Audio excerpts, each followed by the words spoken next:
Okay, so we're here with Matt today. Matt is a transgender male from the University of New Haven, and he's going to be giving us some insight into the topic.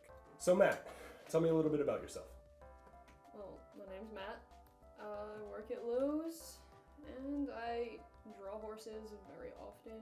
You draw horses? I do. Very nice. How long have you been drawing? About 12 years. Wow. Yeah. Wow, do you sell any? Yes, I do. You do? Yeah. I'm Awesome. a freelance graphic designer. Very nice. How's work for you?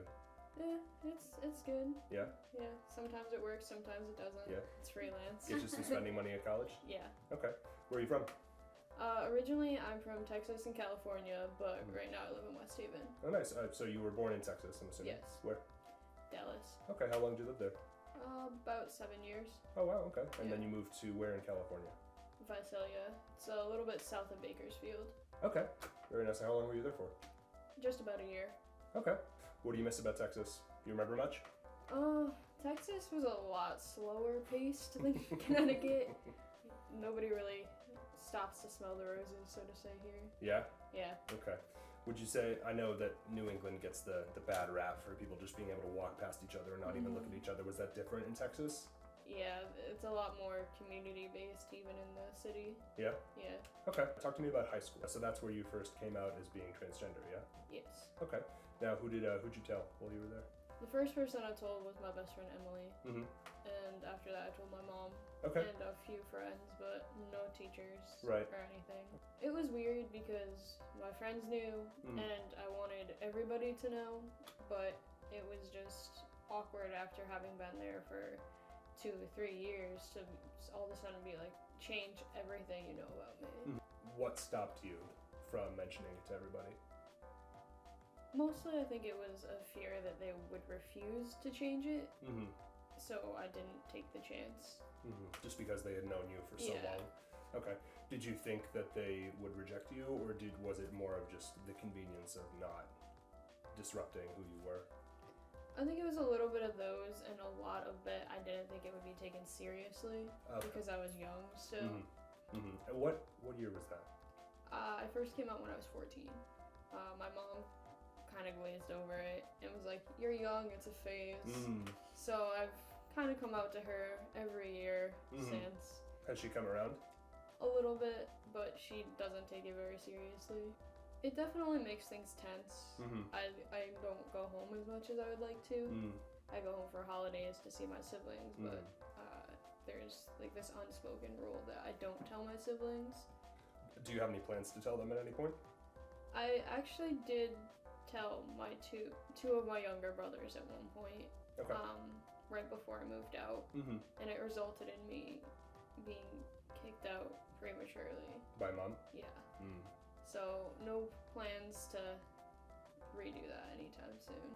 So what would you say are some of the hardest parts of living as transgender in a society that is still working its way into becoming fully accepting? Honestly, the hardest part is bathrooms. If you're a trans guy and you go into the men's room, a lot of the times people will be like, "You know you're in the guys' room, right?" But then if you go into the women's room, they'll be like, "Aren't you in the wrong bathroom?" So it's just a very awkward situation to use any kind of public bathrooms. Do you think some of those issues come more from an animosity standpoint, or does it come from more of an ignorance standpoint? There's definitely some animosity. Surprisingly, from my peers more than any other group, they think it's kind of a joke. They're like, "Oh, look, there's as many genders as there are Pokemon now." So a lot of people don't take it seriously, but there is always the hint of animosity too. I haven't seen as many people being nasty about it as I have just seen people brushing it off, which I feel like can be equally hurtful sometimes. You know, I mean, sometimes you don't need to say something mean to hurt someone. About bathrooms. So that's the hot topic now, I guess, since we've reached it. What do you think about all that? Everything that we've been accused of, like assaulting people or being a danger in bathrooms, has always come from cis people. And there have not actually been any documented cases of trans people being an issue. So you make a good point. A lot of the accusations that come in are from people who are cisgender, but also vast majority, if not all, of the issues that have come up with someone going into a bathroom and assaulting somebody have been cis people, yeah? Yes. So what do you think we should do with this entire bathroom situation? There are people with a wide range of different opinions. What's yours? Honestly, it wouldn't be a bad thing to have most bathrooms be gender neutral, unless there's like a specific case where you need gendered bathrooms. There is always the argument that's just going to make the problem worse. Well, it's already illegal to go into a bathroom and assault somebody. It's already illegal to go into a bathroom and, look at somebody and make them uncomfortable. But people do it anyway. Yeah. So I don't see the problem getting worse. If anything, it would stay the same or get better because there would be more people in that bathroom to stop That's that fair. kind of action. That's a good point. Yeah.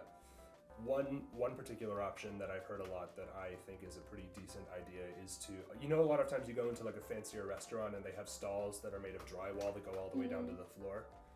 That's a suggestion that I've heard a lot, and you just get rid of urinals and make it all stalls. Yeah. And then nobody can tell the difference unless you're at the sink. Yeah. I think that's a good idea too. How does that make you feel, hearing all of these opinions come out, hearing all of this hateful language that people are saying? How does that make you feel to hear that? At first, it made me really angry, because who are they to get involved in something they know nothing about?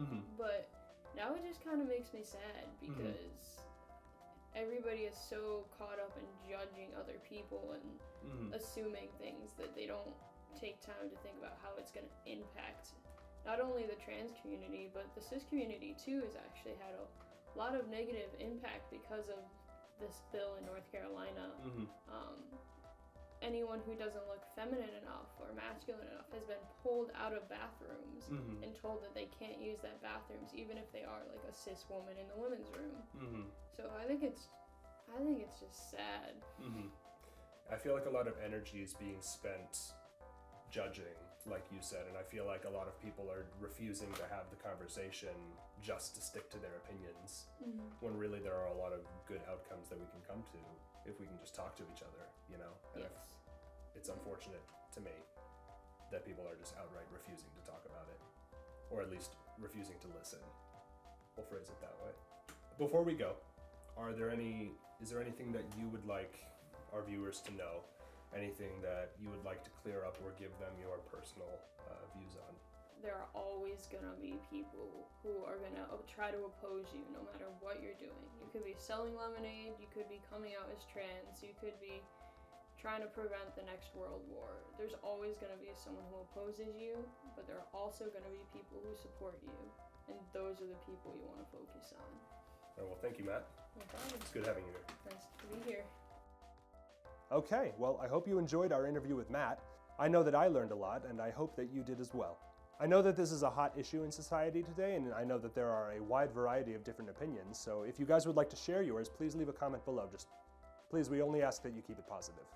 We want to thank you for joining us today. Please leave a like below if you enjoyed the video, and leave a comment for any suggestions for new content. And also, if you enjoy our videos, please subscribe for additional content.